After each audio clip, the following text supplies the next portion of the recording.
Thank you everyone for attending this webinar this morning. This morning we have Solo Globe with us, and they will be presenting on Mind the Gap, ERPWMS, and we have Stefan that will be presenting today. And just a couple of housekeeping tips for us. We will record this, and we do record all of our webinars. So later on this afternoon, the recording will be available on our website at innovia.com. And if you have any questions, please type them into the question box, and towards the end of the presentation, we will get them called out. So we encourage you to ask as many questions as you like, and we'll get those answered for you.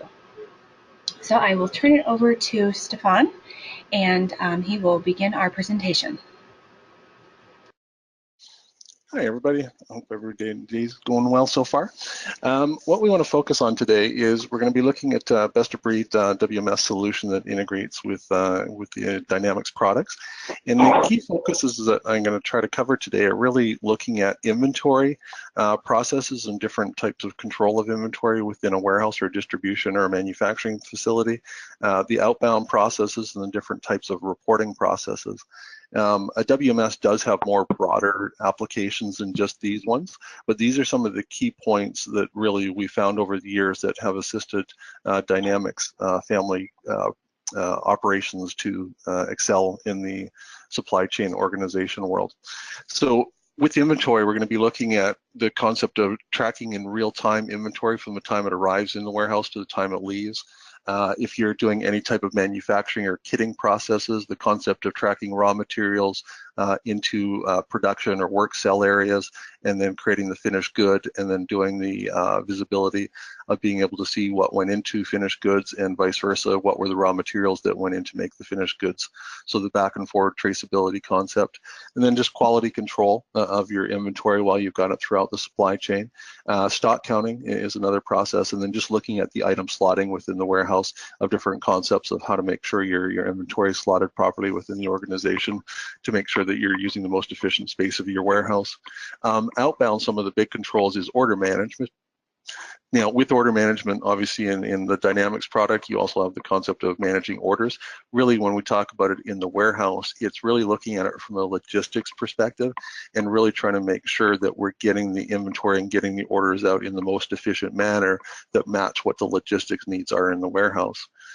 Customer compliant labeling. As much as it's a WMS, a big part of what we do is we produce, for example, SSCC labels that are used to ship.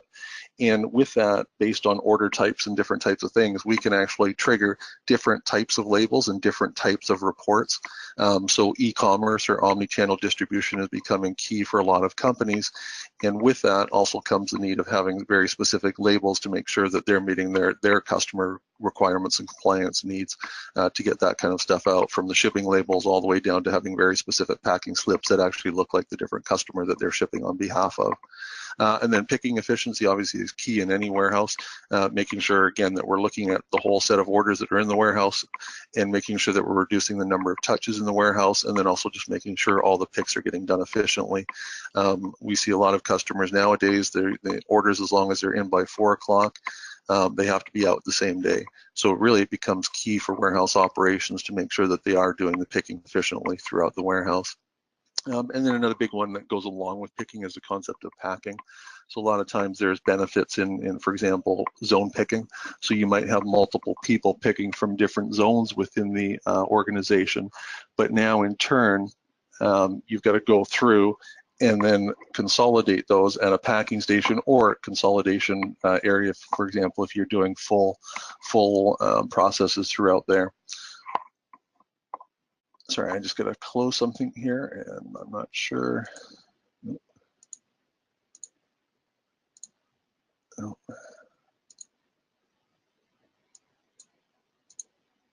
No, there we go.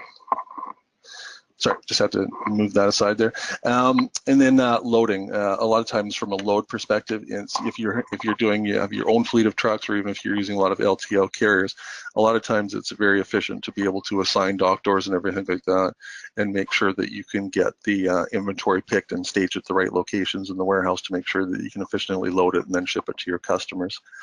And a big one from a WMS perspective, or a warehousing perspective, or even manufacturing and kitting processes, is really getting a handle on what's actually happening in the warehouse.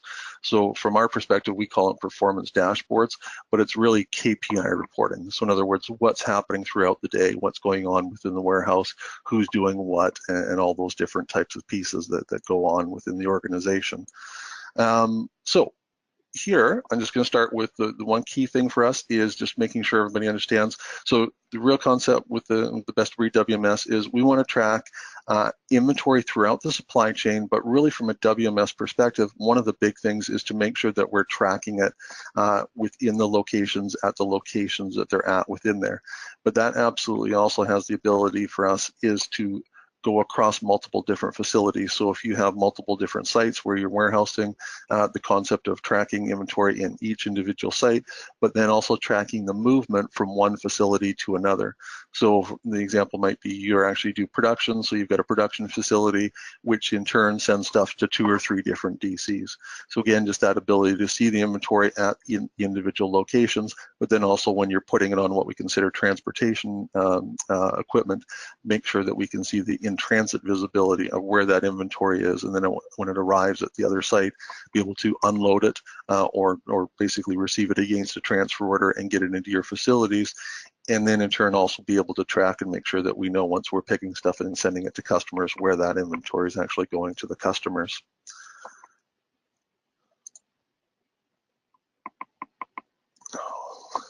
So within the warehouse, and we'll take another look at this quickly, but one of the key things that I always like to point out is the fact that really from a warehouse is really we are drilling in and looking at the warehouses themselves. So a lot of people, what they're doing is they're providing a diagram of the warehouse, overlaying that with what are all the locations that you have in the warehouse. For example, some companies actually have their blueprints of the diagrams and CAD diagrams, and a lot of times you can pull all that information right out of the CAD diagrams and use that to generate the warehouse map. But once you've got a warehouse map defined, it gives you the ability, for example, to use a 3D gaming application to see the warehouse. But it also lets you say, okay, what is a particular piece of inventory, for example, and maybe you're tracking inventory by serial number, inventory by lot number. If you are tracking at that level, you're able to say, okay, what is the item that I'm looking at, but then very specifically, what is the inventory or the serial number that I'm looking for, and really track down from a warehouse view of it, where exactly that inventory is in the warehouse. Obviously, that information can be looked up on a handheld too, but sometimes with the 2D application or the 3D application, especially if you're running multiple different facilities, sometimes it's nice just to have that visual effect of, okay, where within the warehouse exactly is that piece of material? And if you're doing something like pharmaceuticals, if you get into the concept of running narcotic rates, pharmaceuticals, the RCMP, or in the States, the FBI, maybe always wants to know, okay, where is all that pharmaceutical actually stored? So now you can give them that diagram, print out, okay, here's all this type of products, so narcotic rates, and yes, all of that is located within the lockups within the facilities. So the warehouse maps can be very efficient in different manners of being able to see where the inventory is within your supply chain. You know, the other one that really more relates to, I'll call it production or doing different type of kitting processes, is the concept of tracking your accuracy, but also doing the traceability. So the concept here is, if you're manufacturing something, you receive raw materials or component parts, you're creating the work orders and the bill of materials. Now, as you go through those, you want to go through and be able to say, okay, what are these different products? What work center did they go to? What work center were they consumed against? What work order were they consumed against? And in turn, which finished good did they go into? So you really want to have that back and forth traceability all the way through.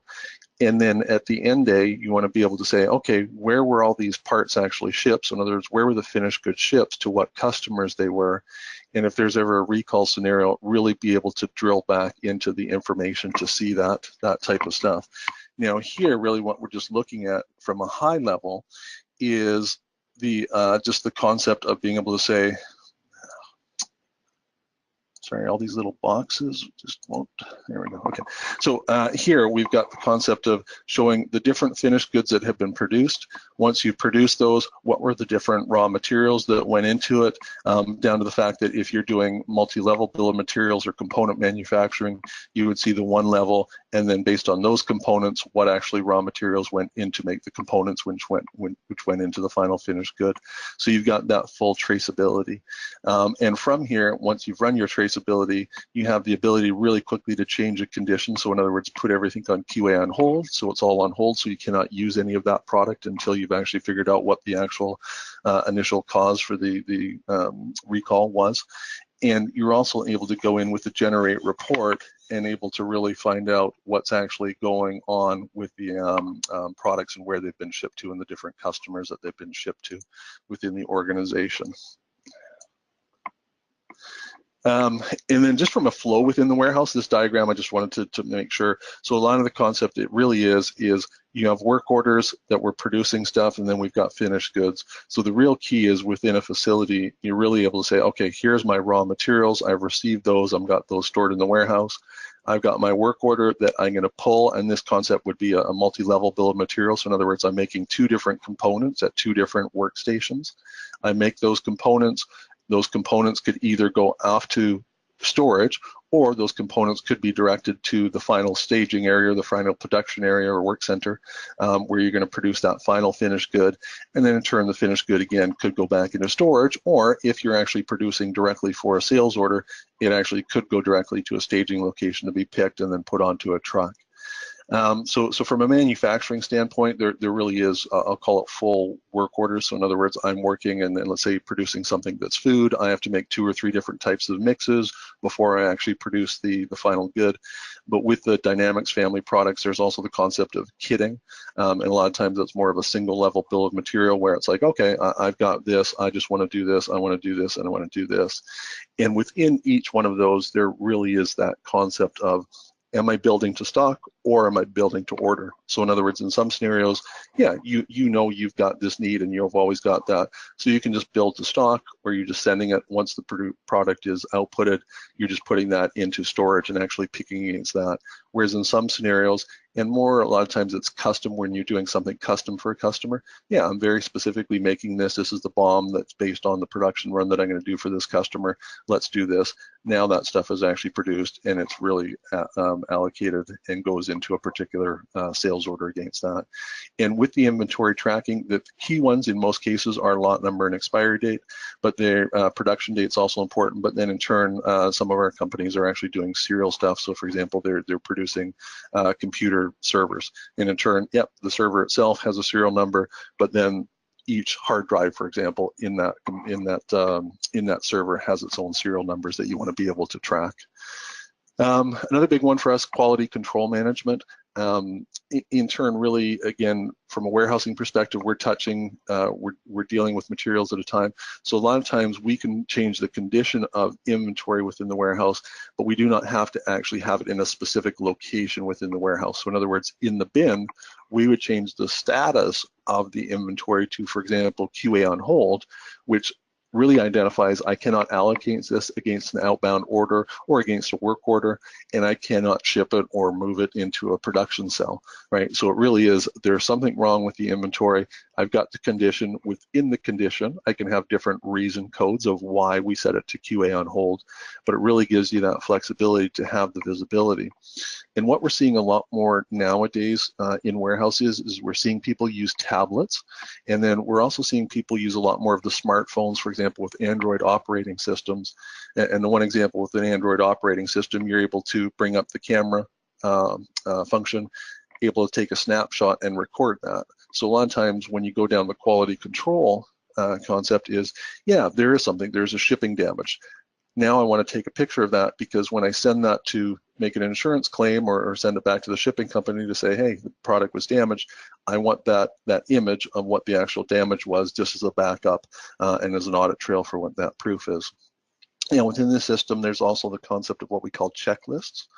And really a checklist, it gives you the ability to, and the example would be if I'm receiving and I've got a truck that comes in, and let's say you've got product that comes in and it's frozen. So I could set up a checklist based on receiving stuff into the freezer receiving area that, yeah, let's go through a checklist. Let's make sure what was the reefer temperature set to? What was this? You know, was there any odor when you open the truck? Is there anything leaking in the truck? So in other words, a series of questions that you could ask. And once you've asked those questions through the checklist, really what you're doing is you're associating that checklist back to, and the example would be back to a purchase order.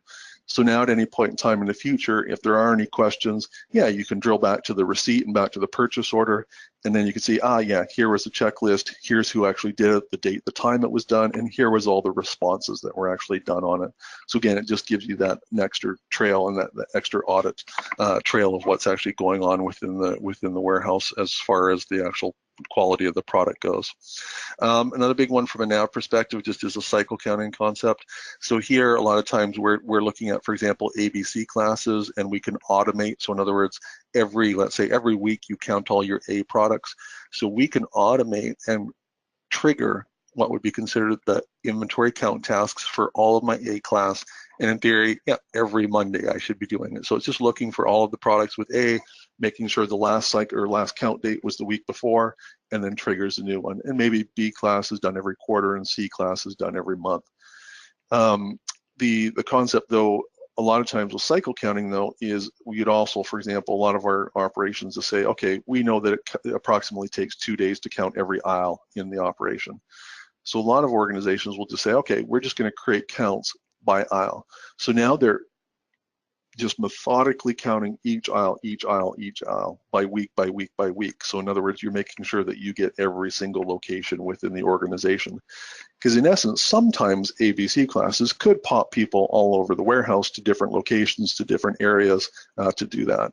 So as much as it's very efficient from an auditor's standpoint that, yep, you got to do this, sometimes truly from a logistics standpoint, it's like, nope, let's just methodically go through the whole warehouse location by location, aisle by aisle to make sure that we've counted everything methodically that way. But the key point is we're creating those cycle counts. When we create those counts, we're not locking inventory or anything like that. Really, the count when you create it is saying, I am creating a task that is going to be to count this location and the inventory within the location.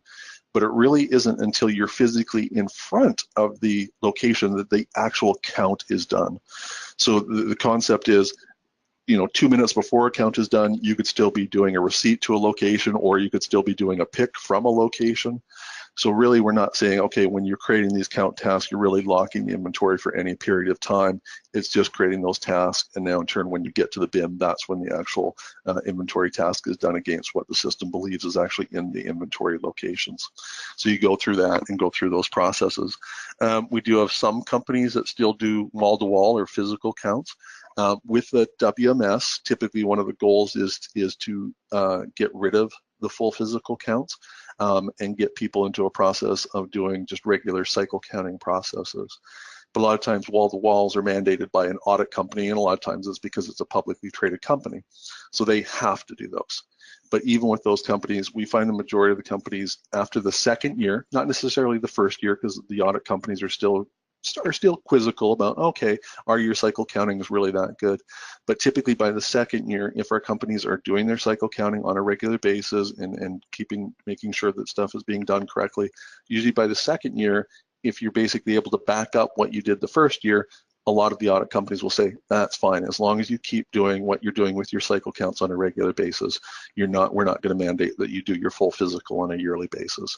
So it truly can reduce the overall need to do those physical counts and the time that it takes and the downtime that a lot of times it takes to be able to go through those full physical counts within a location or within a site. And then one of the other ones big here is item slotting from a warehouse. So again, what WMS is doing is it's really keeping track of all the audit trails. So in other words, who's doing picks, where picks are being done from, what the products are. So really, we're able to now start generating different types of reports, even to the point you can start entering, hey, how fast do your different pieces of material handling equipment, both across the floor and up and down. So in other words, your forklifts, how fast do the forks go up and down? So if you start going to that level, you can really start generating, based on what we've already been doing historically, and sometimes even with forecasting out, you can really start calculating, okay, hey, based on the products and based on the volumes and everything like that, and the number of touches that are done in the warehouse, where should we be moving product around?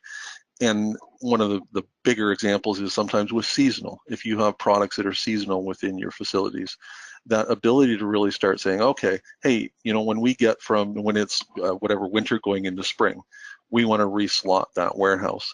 So now as you start building up that data, you're really able to sort of go back historically and say, okay, based on the seasonality and based on this, hey, this is the stuff, and slotting goes both ways. In other words, there's the concept of generating, I want to move stuff that in theory hasn't been moving very quick, but based on historical, because if I go back to last year's history and look at that, now I should be moving this product up. But there's also the concept of, oh, hey, you know what? This product hasn't been moving very much. So there's also the concept of generating move tasks to basically say, okay, hey, let's take the stuff that's now in a forward pick location, but because the season is done for that product, let's actually take it and move it back into the back of the warehouse and store it until it's needed in the end of the year.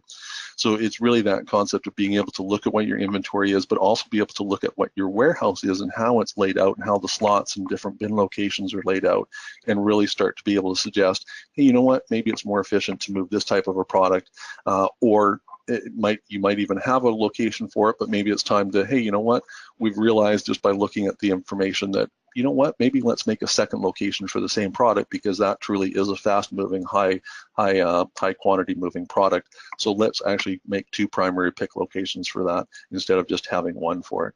So it just gives you that flexibility by, again, looking at data. Order management is one of the big ones from a warehouse, and again, here I was saying in Dynamics or Nav, yeah, absolutely, there's order management at that level, but really the order management there is, do I have the inventory to fulfill my customers? Am I going to have something back ordered? Do I have to generate a PO at that point in time to fulfill the requirement that's needed on the sales order? But in the warehouse, really what we start talking about is, how do I look at the warehouse and most efficiently pick it? So one of the high level examples is, sometimes you get certain products, you're doing high volume on it. And sometimes, for example, you might have a customer who has a new store opening. So in other words, they're ordering a lot more for that new store opening than they might necessarily order on a regular basis for some of their other stores. So in that scenario, it makes a lot more sense to do what we would call, hey, let's go to the overstock or the bulk locations, and maybe, example, pick a full pallet quantity from those locations, still in a FIFO or FIFO, in other words, still the oldest product, but let's pick it from there, because it makes a lot more sense to pick a full pallet from there than going to my forward pick locations and totally depleting those locations to pick the 1 order, only to have to do replenishments on them.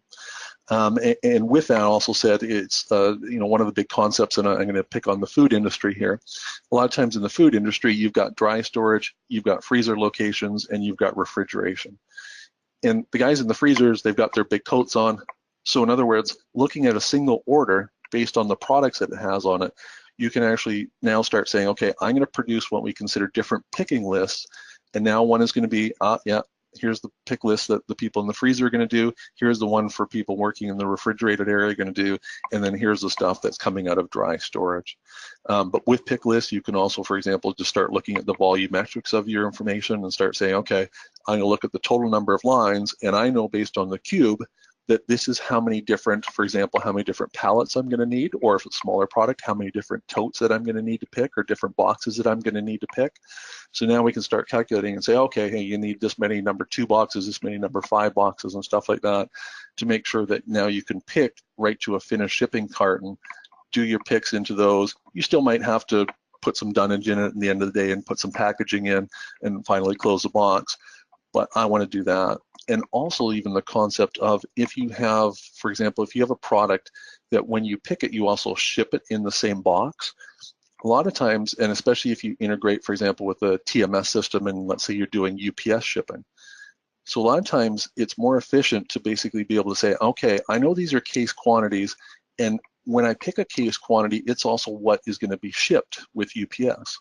So now in turn, what I can actually do is I can wait until I have enough what we call shippable order lines that would be a pallet quantity. And when I've got the pallet quantity, I release those. I create what we call an assembly. I'm going to release those to the floor. So now I've got a single picker who's going to pick them. But with a shippable concept is, I've also at that point in time created all the UPS labels, and they print out in the order that I'm going to pick through the warehouse. So now the picker just starts going to the location. He puts the label on the box. It goes onto the pallet, goes to the next location, label, box on the pallet. And then he keeps picking until he's created his full pallet of UPS orders. Now at that point in time, because I'm shipping those boxes, I don't have to do any more touches on them. Literally what I can do now, and if I have the UPS truck that's already staged at the dock doors and the load has been assigned to that dock door, that user can now literally just take that full pallet, drive it right onto the UPS truck, and he's done those picks. So in other words, that's a concept where I do not even have to do any retouching or rehandling of that product at a shipping station to do anything.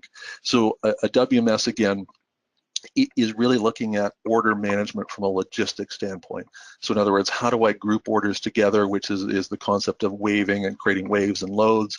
So how do I group them together? But then in turn, allocation is based on, okay, based on, let's say, quantity that I'm ordering, pack sizes, different order product types, for example. Where am I going to the warehouse to go and allocate these? Typically, first in, first out, or first expiry, first out. Where do I go get these? And then in turn, how do I generate these pick lists? So in other words, I've allocated everything. How do I take all those allocations or the allocated lines and put them into groups to make sure that I can pick them efficiently within the warehouse?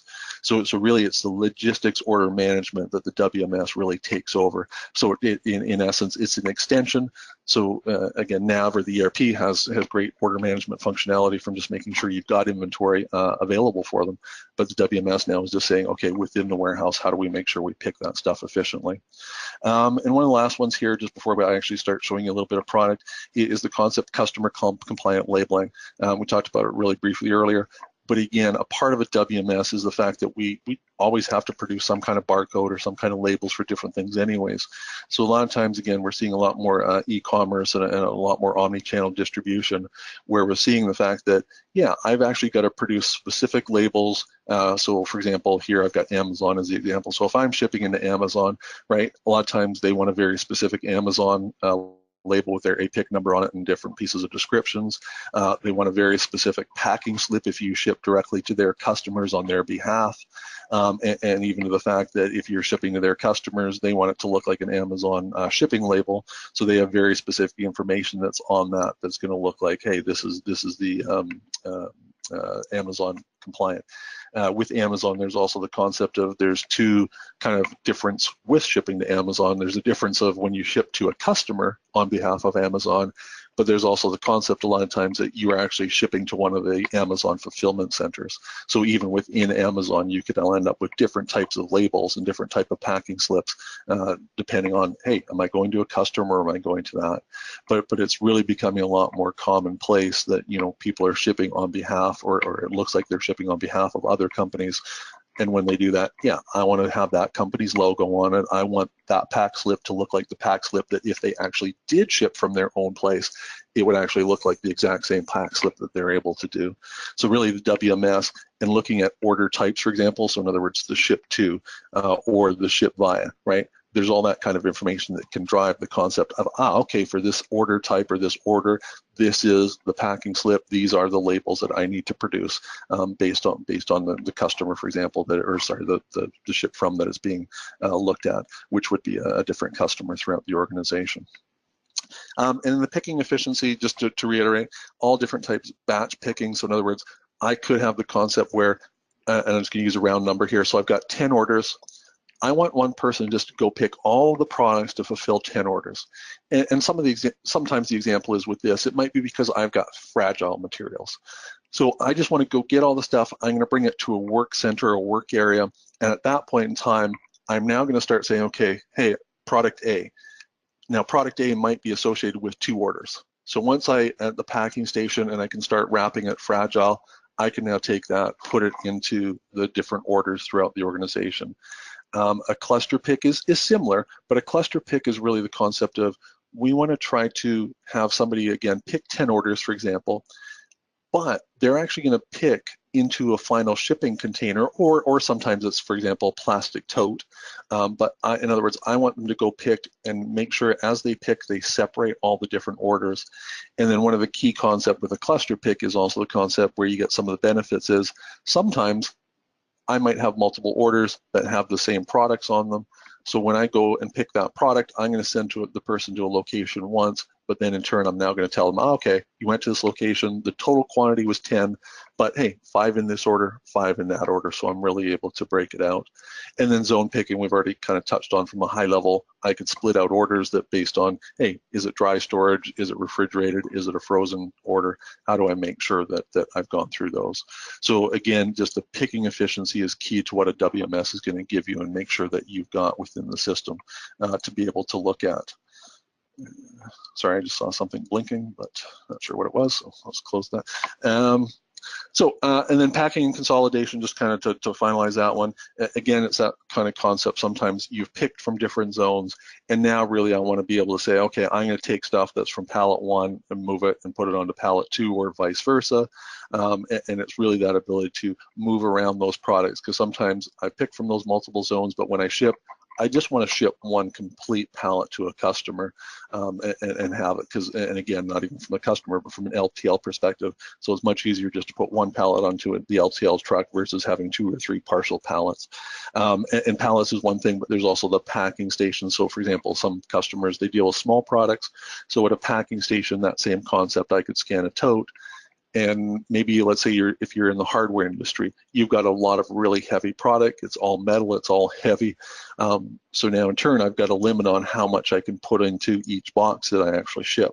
So sometimes I need to bring it to a packing station and then start saying, okay, I'm going to put this much because I know I can only get up to 25 pounds or whatever. So yeah, let's take these products out. We'll put it into this box. That's one box. Close it up. Yep, we're going to ship that now. And then take the other products, put it into a second box. Yep, that's 22 pounds. So I'm still under my 25-pound limit. Yep, that's the second box. So again, that concept of being able to pick everything together, but then at some point in time, or pick everything separately, and then at some point in time being able to repack or consolidate it from one tote into another box or onto another pallet within the organization. And then load management we'll look at really quickly. But again, this is that concept of depending on how far people want to get into the organization, a lot of our customers will actually start producing or generating what they consider dock doors, the staging locations, and then either virtual, or some of our customers truly do have their own fleets of trucks. So in other words, the physical truck. And in turn, I want to make sure that I've actually loaded everything onto the truck.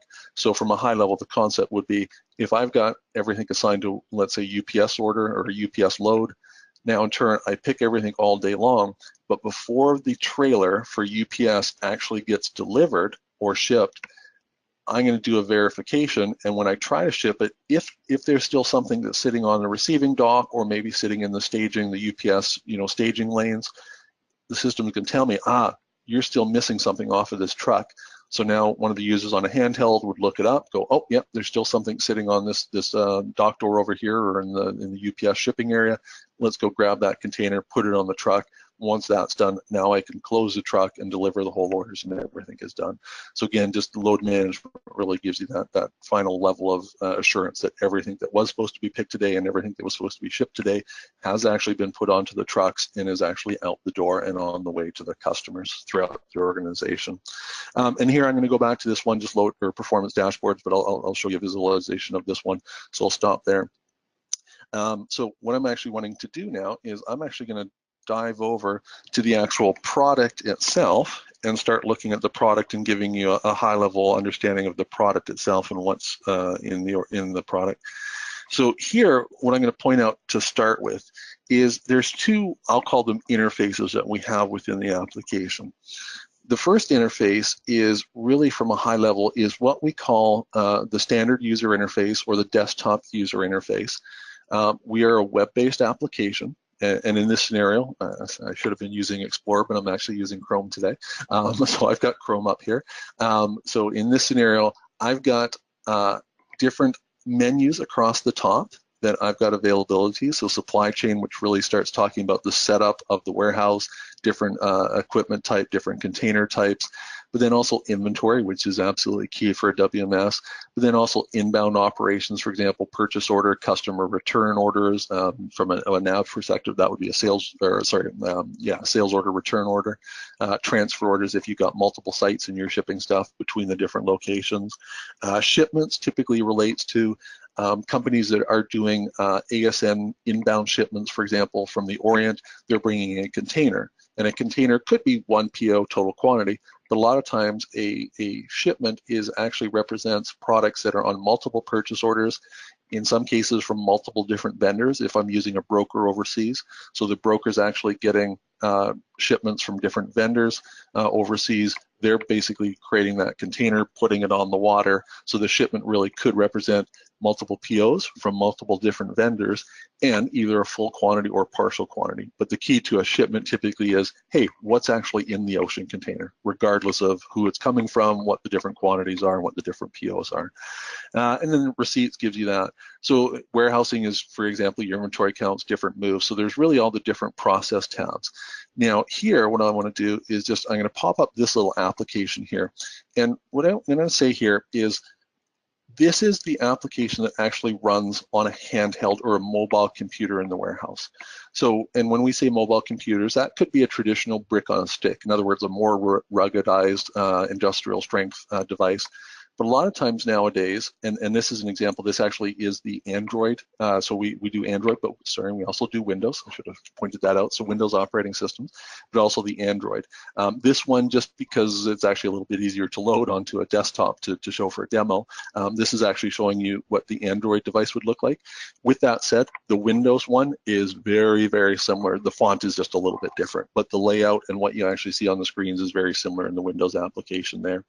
But what we're seeing a lot more with that point is a lot more, and it wouldn't necessarily be the day-to-day operations guys that are doing material handling, but for example, your inventory control people, your managers and everything like that. A lot of times, if they're using an operating system, for example, Android on their smartphones, now I can just use that. I can use my smartphone, I've got the application there, and I can look up stuff. In turn, yes, it's best to have a barcode. So in other words, make sure you've got a barcode scanner that it can read, but most of the days, the Android devices that you buy actually are able to read those barcodes. So really, the key here is the application that I'm using out in the warehouse. And here, the example would be if I log in, so I log in, user ID, password, because we always want to track who's doing what, when it's being done, what the times are. So here, that concept of the different menus. So very much like the standard UI, when I go into a mobile application, I've got information, I've got inbound, I've got my outbound processes. So for example, if I go into outbound, I've got my picking, replenishment, in other words, bringing bulk product over to pick locations, reverse consolidate, which is actually related to batch picking processes. So I do the batch pick, and now in turn, I've got to take the product, figure out which boxes and which orders it has to go to. But then also the loading, which we just talked about, that's where I can say, hey, I've got a truck that's staged. I want to see if there's any more containers that are sitting on the dock doors that I can do. So in other words, all the different sub-menus on the different type of processes that you would see through there. So here, just if I go into here, that same concept, if I go back and go into inbound operations, for example, the receipt, and then sometimes you receive, you just do the full receipt, and then you do a second step as put away. In other words, let's take everything that's been received, put away into the warehouse. And sometimes from a receiving, sometimes you can receive and put away all at the same time. And then unload is a lot of times used if you're transferring products between one facility to another, and you trust your parent facility or your partner facility. So in other words, you trust that the ship to or the ship from has actually made sure that they picked everything, built the pallet right, put it onto the shunt truck or the LTL carrier who's going to bring it over to, and when it gets to the to facility, now you're just able to unload the whole pallet, trusting that yes, everything that is on that pallet, because we were using the same system on the other side, everything that is on that pallet is on that pallet, and now I can just take that whole pallet and move it and put away into the warehouse with the unload. So in other words, an unload just gives you that concept. If a pallet has multiple items on it, yeah, I don't have to go through the work of literally saying, let's receive every single product in, let's just scan that license plate that's on there and just unload it into the warehouse from that operation. So the key is, I've got different menus. And here, from a high level, I'm doing a demo today, so I've got access to everything. But a lot of times what it is, based on a user, but more specifically based on the role that the user has, is they might be limited to both what they see on a mobile application and also what they see on the standard UI. So for example, a person doing receiving might not even have access to the standard UI at all. So in other words, we don't want to even give them access to the desktop because they don't need it. They don't do anything on it, right?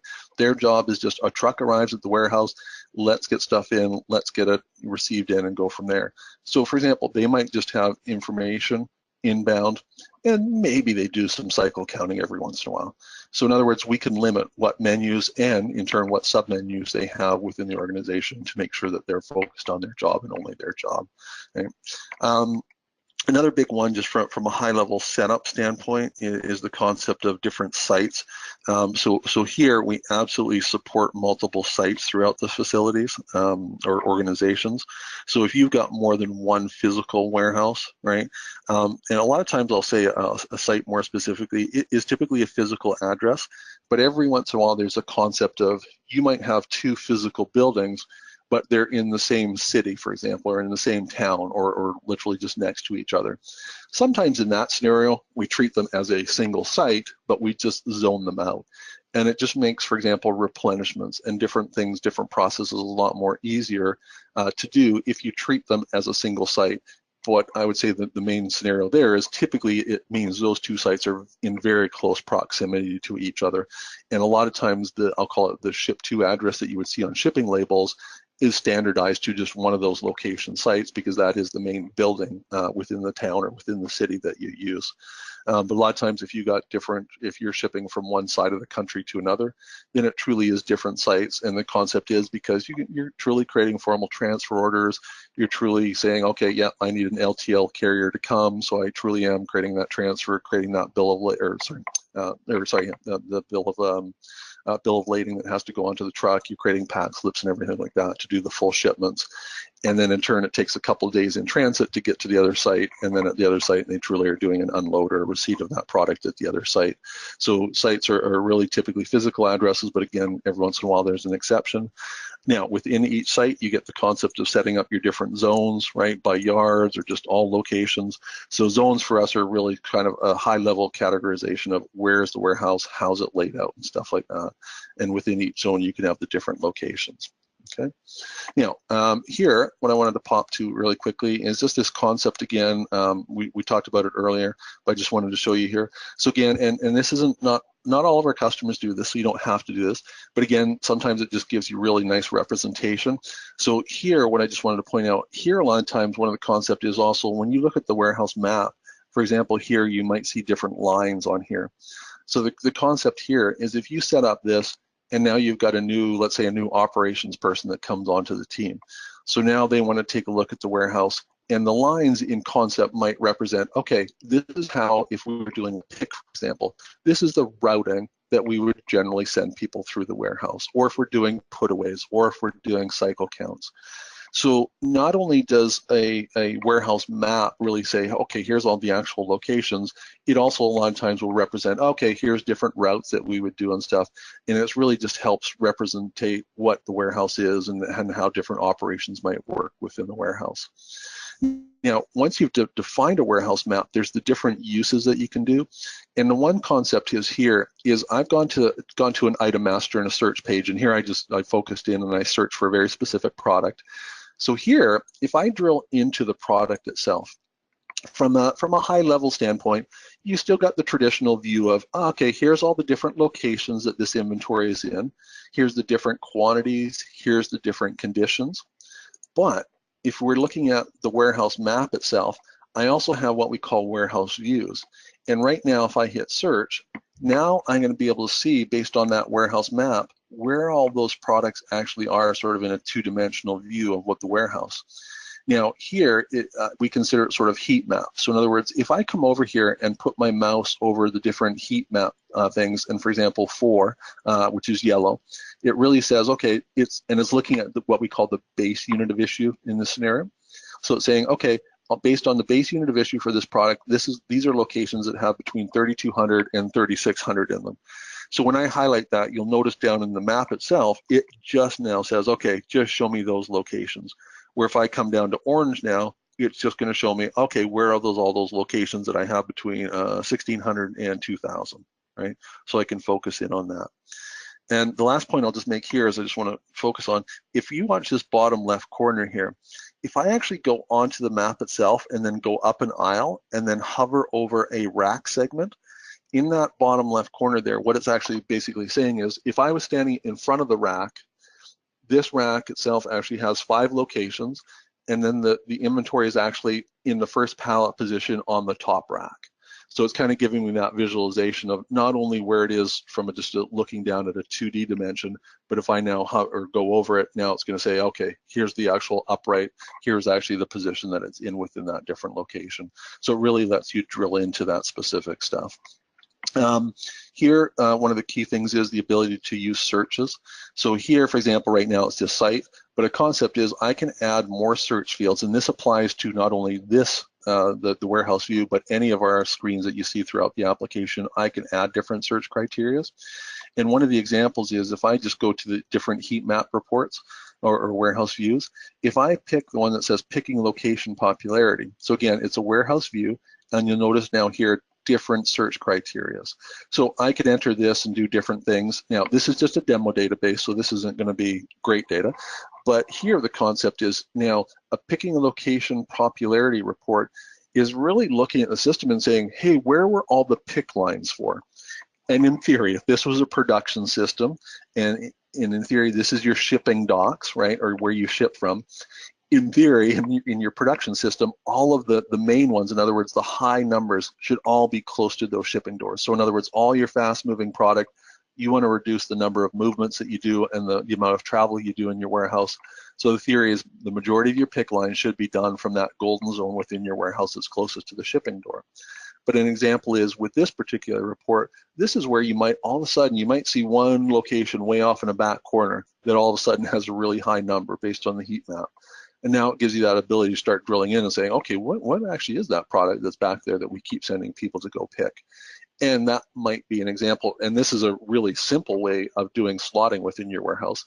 So you look at this and you find out what that inventory is, why you have so many pick lines, and now in turn, yeah, let's move that stuff forward. So this is a really simple way of starting to do slotting within your warehouse based on simply looking at pick location popularity that you've got in there. But what you'll also notice based on that, and the concept, for example, is seasonal. Again, based on seasonal stuff, I could start putting in different things here and saying, okay, I want to look at historically and look back, to last year's period based on whatever the 3-month period. So let's just see what the picking popularity was for there and what kind of information we had from there and where is that stuff. So in other words, based on how I search and what kind of data I can use, I can always look up different pieces of information. Now, the performance dashboard, just before I dive into very specific information, I just wanted to show you, here's really where we get into, and again, these are KPIs. So in total, there's actually 526 different KPIs in here. But the example here is, we looked at it from a high level, but the example here is I picked picking right now. But then what I also said is I said, I want to look at orders picked, but then I said, I also want to look by users. And then I said, I want to say by days. So really what I'm doing in this scenario is I'm saying, I want to look at all my orders that have been picked by the users by the week. So here really we're saying Monday, Tuesday, Wednesday, Thursday. So now I see the different pickers, and now I get my graphical representation of what they are, my pie chart. But now I can also say I want lines. So in other words, there's different ways to look at the information. But the concept is here, if I go into receiving, same thing. By orders received, by receipt lines, receipt lists, by receipt lines, right, and the different criteria. So again, maybe here I want to pick pickers again just to see what they're going on. Again, there's my list, receivers. There's my list of all the different receivers who have been doing stuff. There's my pie chart, my line, and then even within here, I can drill into more information within the application on what's going on within that application. So here, I know we're getting close to the end, so what I wanted to do was actually just kind of show you really quickly just a couple concepts of what a handheld and some of the processes would be. So here, I'm just going to go into inbound, then orders, and for example, purchase orders. So the example here is when you release a purchase order in Nav, that flows down through the interface, comes to us, so now we see all those purchase orders in here. So I've got these different purchase orders. This is what we would call a search page. So this is just showing me the purchase order number, right, the vendor, who it was, which warehouse it's coming to, what the status is, how many numbers, and then the overall percentage of how much has been received. So the concept is here, I can really start drilling in and start saying, okay, what's actually going on within an order? So here, if I drill in, now I'll see the order lines, if there was any special instructions, right? If there was any receipts done against it, so it gives me more detailed information. But what I'm going to do just here really quickly is I just want to show you the concept of really a purchase order. What is it? It's when the truck arrives at the dock door. I'm going to have somebody on the dock doors out in the warehouse who's going into receiving, for example. They're going into their receiving process. They would be scanning a receiving area, right? And an example from a real high level might be the process that I do, and I'm going to pick on food again here quickly. The way I receive frozen good versus refrigerated items versus dry storage items might be a little bit different. So maybe freezer, I want to have a checklist that I ask a bunch of questions, whereas refrigerated might be a different checklist. Whereas dry storage stuff, yeah, I don't even have a checklist. I'm just going to let them receive it in. So, but that concept is just, hey, what is it that I'm doing and where am I working? So I scan that. In this scenario, we're picking on a purchase order, but there's different types of inbound receipts. So here we're doing a purchase order. So now a lot of the times the concept is, if a barcode, if the packing slip, for example, on inbound comes in and it's got a barcode on as much as possible, yeah, love to be able to just say, hey, let's scan that barcode, receive that in. So here I've got a product that's two different things. So here, for example, I'm just going to pick on this one to give you an example. So this product is actually serialized. So the concept here is, as much as possible, I can scan a part number, but a part number, and there's a concept of the cross references. So it could be the NAV part number, but it also could be a UPC, for example, or a GTIN number, or it also could be a vendor cross-reference barcode. So in other words, one of the concepts is, as much as possible, we want the users to be able to scan barcodes to be able to do their processes. So a lot of times the barcode is more accurate than people just being able to enter data or have to go through a whole list. In this scenario, we just had 2 items, but you might have a PO that's got 100 items. So if they had to scroll down to find the exact item every time, it's a little bit more time consuming and just a little bit more inaccurate if they accidentally have 2 part numbers that look very similar to each other. So in this scenario, I went in, there's a concept here. If I have a new user, he doesn't know, he's not sure what the product is, he could come in and say, hey, let's take a look at what the actual picture is. So I could show them pictures of what the actual component looks like, what it looks like in a box, or even what a pallet should look like of it. So it just helps, for example, with new users be able to look at it. Also, if the product was damaged, I could come in here and say, okay, I'm going to put this stuff on QA on hold because it's damaged. And it could be, is it shipping? Could be, is it packaging? What is it? So in other words, what's the reason that it's damaged? Here, I'm just going to pick packaging, right?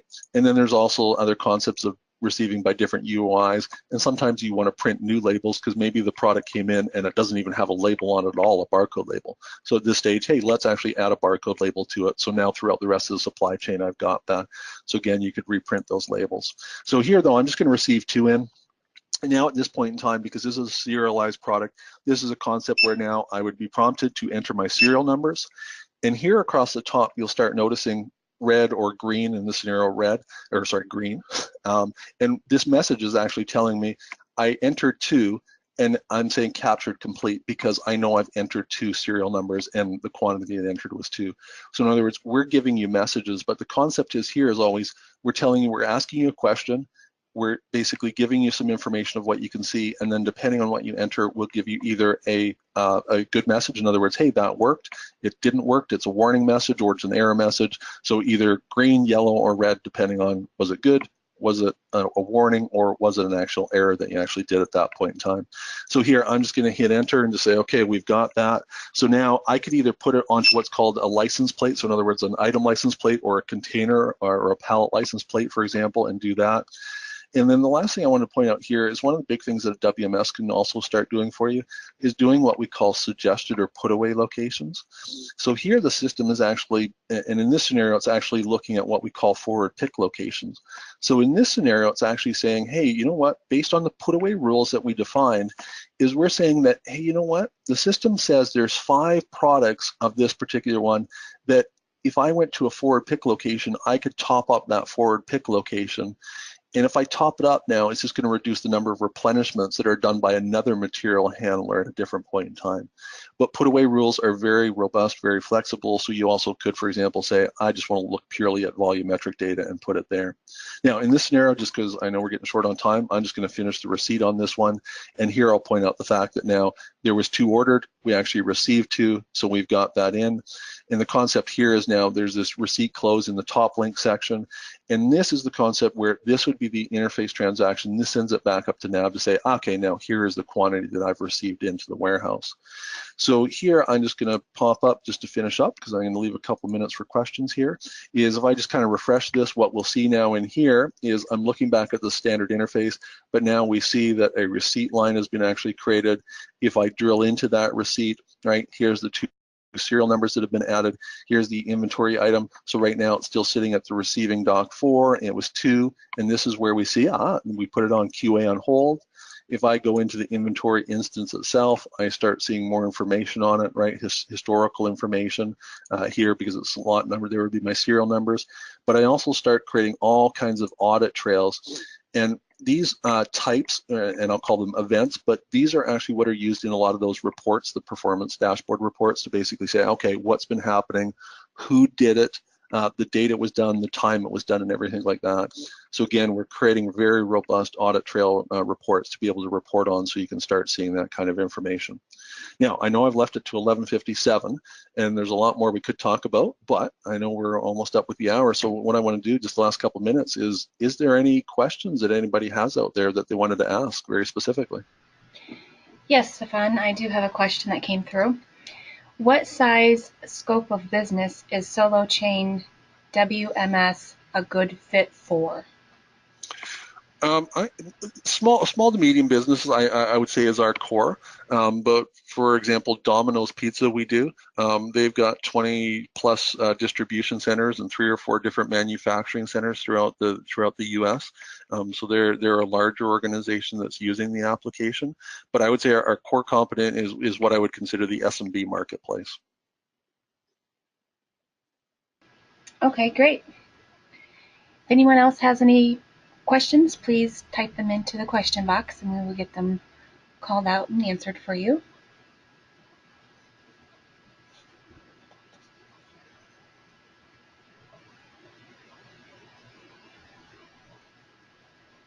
Okay, well, nothing has come through. So again, I want to thank everyone for attending this webinar. Thank you, Stefan, for presenting. It's very informative information. We hope that you have taken away a lot of valued information that he has provided, and we look forward to having you attend one of our future webinars. So be checking our website for new events coming up at innovia.com. And like I said earlier, this will be recorded and it will be available on our website later this afternoon for you to share with anyone else in your work organization. So thank you again for everyone for attending. Thank you, Stefan, for presenting, and have a great day.